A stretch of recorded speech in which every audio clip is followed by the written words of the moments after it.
Instagram influencers से दुष्प्रचार कराया जा रहा था और उसके बाद जब भारतीय युवा कांग्रेस ने कानूनी कार्रवाई करना शुरू किया और शिकंजा कसना शुरू किया तो ये ज्यादातर इंस्टाग्राम इन्फ्लुएंसर्स बिलबिला गए और अपने वीडियो डिलीट कर करके भागने लगे अभी तक, क्योंकि उनमें से ज्यादातर अकाउंट्स वो अकाउंट्स थे जो प्रो बीजेपी नरेंद्र मोदी का गुणगान करते हैं, उनका चरण वंदन करते हैं।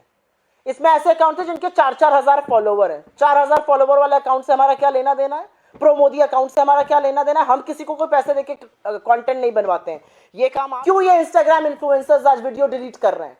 किसने इनसे ये वीडियो बनवाए?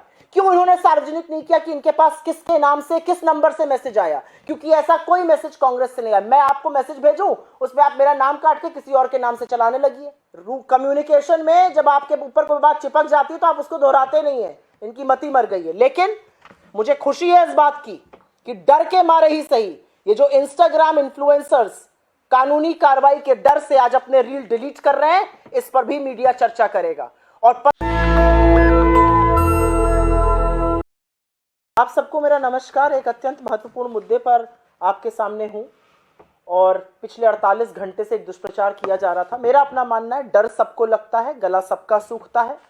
पिछले 48 घंटे से भारतीय जनता पार्टी कुछ तथाकथित इंस्टाग्राम इन्फ्लुएंसर्स के पीछे छिपकर कांग्रेस के खिलाफ एक दुष्प्रचार कर रही थी। ये मुझे ऐसा लगता है बेवकूफ़ी की हरकत कर रही थी, घटिया बातें कर रही थी और कहा जा रहा था कि कांग्रेस ने कुछ इंस्टाग्राम इन्फ्लुएंसर्स को एआई समिट के खिलाफ वीडियो बनाने के लिए पैसा दिया है।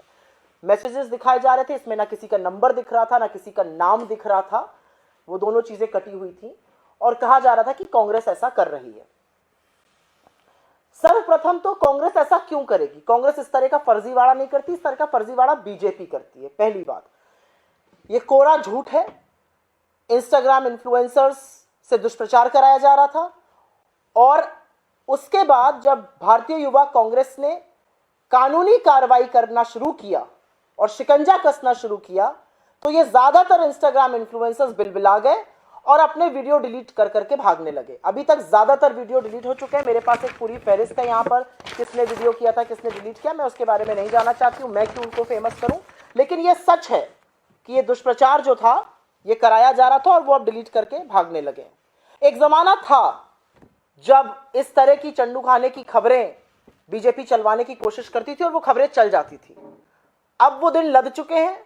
सोशल मीडिया पर हम अग्रेसिव हैं, सोशल मीडिया पर हम हर चीज का, फेक न्यूज का पर्दाफाश करते हैं और ये पर्दाफाश भी हो गया क्योंकि उनमें से ज्यादातर अकाउंट्स वो अकाउंट्स थे जो प्रो बीजेपी नरेंद्र मोदी का गुणगान करते हैं, उनका चरण वंदन करते हैं। इसमें ऐसे अकाउंट थे जिनके 4-4 हजार फॉलोवर हैं। 4,000 फॉलोवर वाले अकाउंट से हमारा क्या लेना देना है, प्रो मोदी अकाउंट से हमारा क्या लेना देना है। हम किसी को कोई पैसे देके कंटेंट नहीं बनवाते हैं। ये काम आप करते हैं, इसलिए शायद आपको इसके बारे में ज्यादा पता होगा। इस तरह की स्क्रिप्ट बीजेपी फेक न्यूज की लगातार लिखती जाती है, लेकिन अब उनका बार बार पर्दाफाश होता है, लेकिन बेशर्म है और शर्म इनको आती नहीं है। मैं आशा करती हूं आपके माध्यम से कि जिस मीडिया ने कल तथाकथित रील बनने पर बड़े डिबेट और शो किए, वो आज रील डिलीट होने पर भी शो करेंगे। क्यों ये इंस्टाग्राम इन्फ्लुएंसर्स आज वीडियो डिलीट कर रहे हैं? किसने इनसे ये वीडियो बनवाए?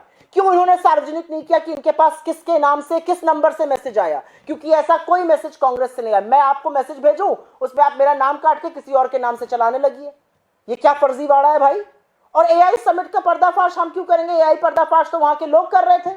प्रधानमंत्री जैसे ही आए, एआई में जिन लोगों ने अपना पैसा दे के कियोस्क खरीदा था उनको बाहर निकाल दिया गया।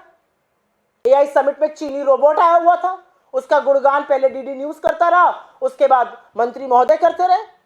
एआई समिट में टेकवेयर चोरी हो गया। एआई समिट में इतना इंटरनेट ही नहीं था कि स्टेबल डेमोन्स्ट्रेशन हो सके। एआई समिट में मोदी जी ने कितनी फजीहत कराई, सबका हाथ उठवा दिया। सैम ऑल्टमैन कह रहा मैं बड़ा कंफ्यूज था, यहाँ पे हो क्या रहा था। यह असलियत है।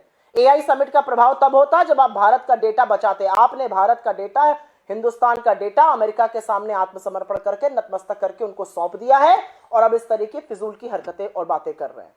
असलियत यह है कि चीनी रोबोट पर कोई विवेचना नहीं हो रही है, कैसे वो वहां पहुंच गया। और आईवाईसी के खिलाफ जिस तरह की बर्बरता की जा रही है, जबकि शांतिपूर्ण प्रदर्शन था जो हमारा संवैधानिक हक है, हमने कोई वायलेंस नहीं किया। हमने मोदी जी के जो कॉम्प्रोमाइज्ड होने की बात उठाई, हमने कैसे उन्होंने आत्मसमर्पण करके नतमस्तक करके डील करी हिंदुस्तान के किसानों के खिलाफ, हिंदुस्तान का डेटा का समर्पण करके, एनर्जी सिक्योरिटी का समर्पण करके, कैसे हमने $500 बिलियन का सामान लाना कबूल लिया, कैसे हमने अमेरिका के टैरिफ को शून्य बनाना कबूल लिया, इस पर सवाल उठाया। प्रधानमंत्री मोदी एक कॉम्प्रोमाइज प्रधानमंत्री हैं, लेकिन विनाशकाले विपरीत बुद्धि। प्रधानमंत्री इज कॉम्प्रोमाइज, ये बात नेता विपक्ष राहुल गांधी ने सदन में कही, सड़कों पर कही जा रही है, हार्ड फैक्ट्स और डेटा के साथ ये बात कही। बीजेपी का काउंटर कॉम्प्रोमाइज कैंपेन है।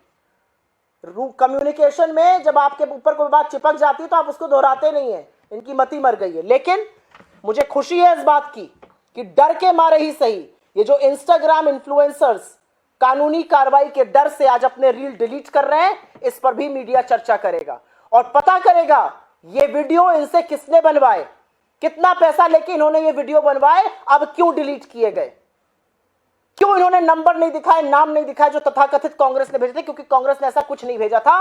वो मैसेजेस भी बीजेपी की आईटी सेल से आए थे, बीजेपी के नेताओं से आए थे। मेरे फोन में, अगर मेरा फोन उठा दीजिए यहां पर, मेरे फोन में तमाम ऐसे मैसेजेस आ चुके हैं जो सॉरी कह रहे हैं, जो खेद व्यक्त कर रहे हैं। मैं सार्वजनिक करके उन लोगों को फेमस नहीं करूंगी, लेकिन तमाम ऐसे लोग हैं जो मुझसे सॉरी कहकर वीडियो डिलीट कर रहे हैं।